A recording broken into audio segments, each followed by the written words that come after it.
Hi, this is Seema Arora, and this is a podcast on sustainability, climate, business, economy, and tech.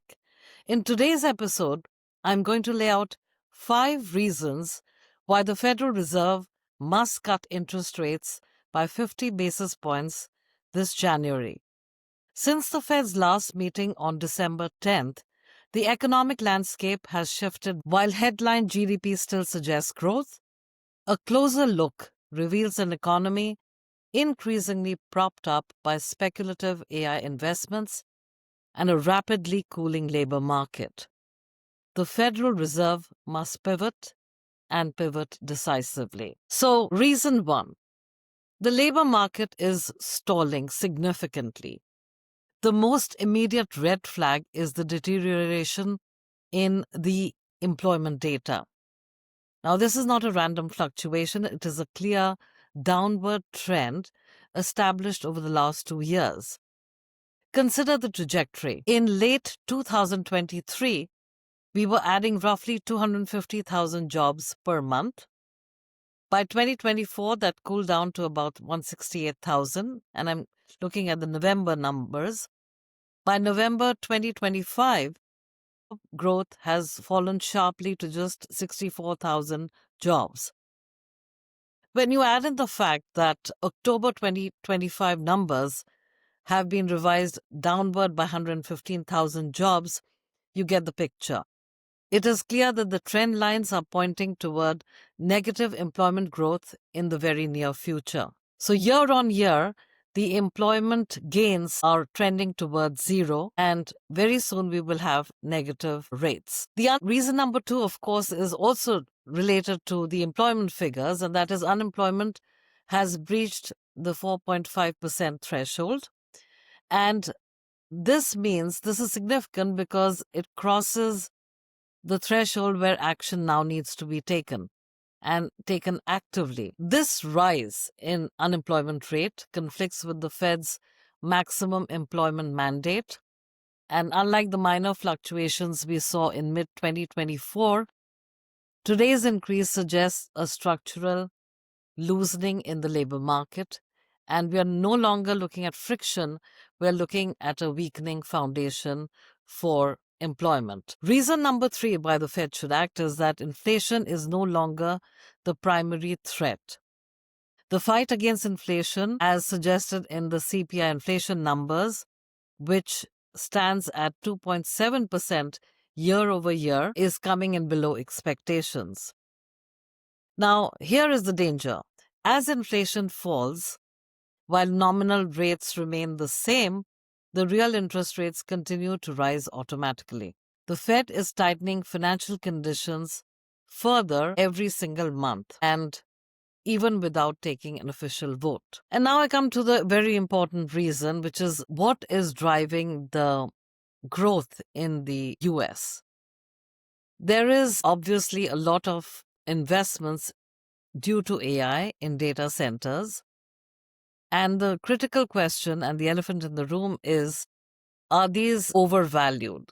So the AI illusion. Headline GDP growth looks positive, largely because of massive spending on AI infrastructure and data centers. While some of this is legitimate, meaningful portion appears to be speculative.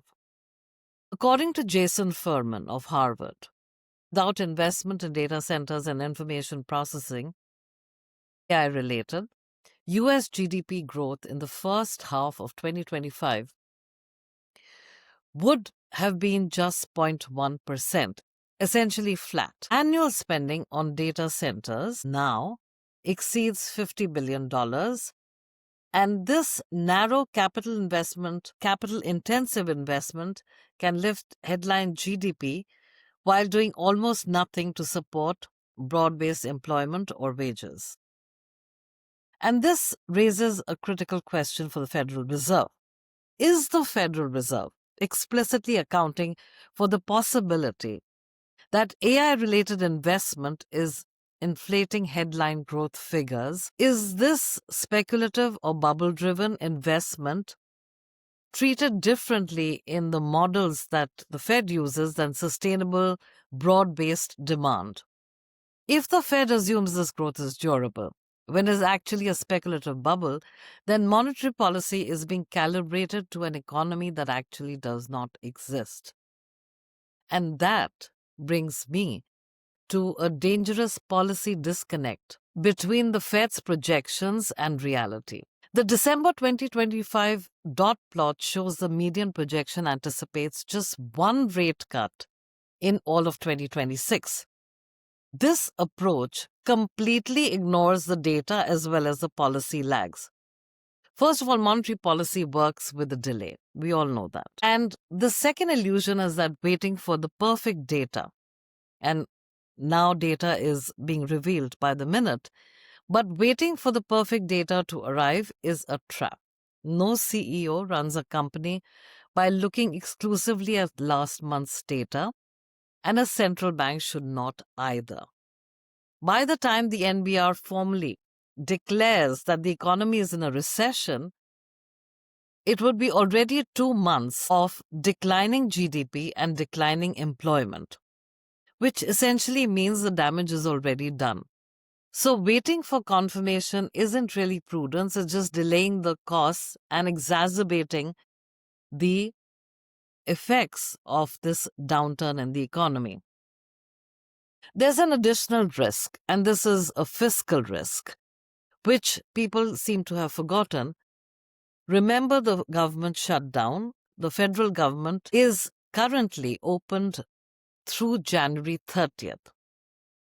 So we have this additional risk that with the same Congress in place, another government shutdown could be a very real possibility, and that the economy cannot absorb a fiscal shock like this with its resulting wage disruptions and hits to consumer confidence, while at the same time monetary policy continues to be restrictive. So, in conclusion, the action plan, I believe, is clear. The Federal Reserve should cut rates by 50 basis points in January to get ahead of the curve, rather than reacting to a much sharper downturn later in the quarter. And should we be making decisions purely on backward-looking data, or is forward-looking risk truly being incorporated? That is a question the FOMC needs to answer in January.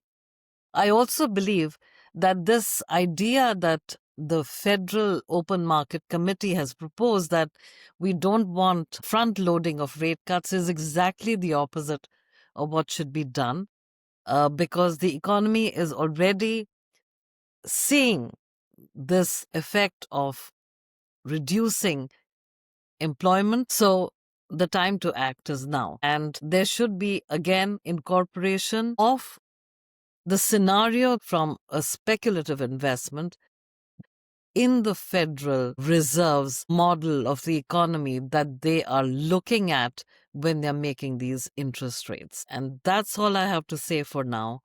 The Federal Reserve needs to act now. It's already a case of too little, too late.